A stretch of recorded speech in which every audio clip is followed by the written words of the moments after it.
this tutorial, we'll complete some key tasks in the map authoring process.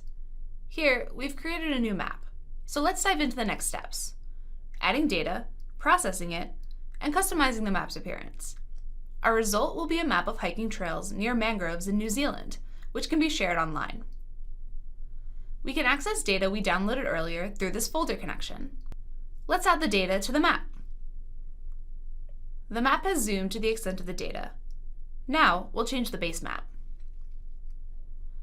It's a good practice to organize project data locally in a single geodatabase. We can use the Copy Features tool to export the data from the downloaded folder to the project geodatabase. More details are included in the written tutorial. We've skipped ahead a bit. The map layers now point to the data we copied to the project geodatabase. Next, we'll modify one of the attribute tables. We can delete or hide fields we don't need.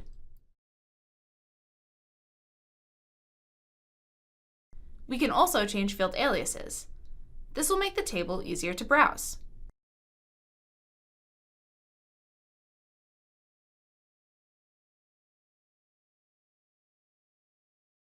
We can use the Select by Location tool to identify trails close to mangroves. Those within 150 meters should offer a good view to hikers.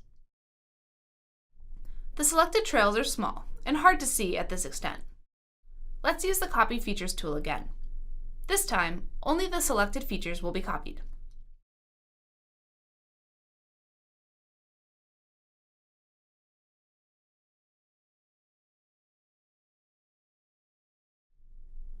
Let's take a closer look.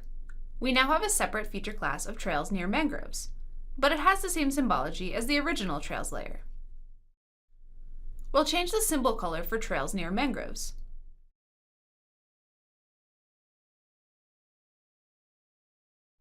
Also, we'll modify the mangrove symbol so that they're easier to see.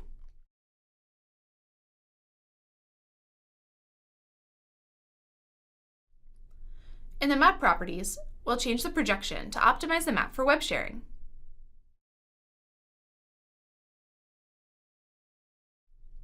Finally, we'll find an important location, and we'll bookmark it.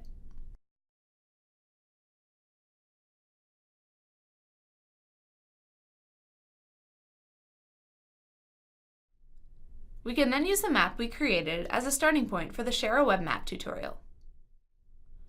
For detailed instructions, follow the written tutorial in the ArcGIS Pro help.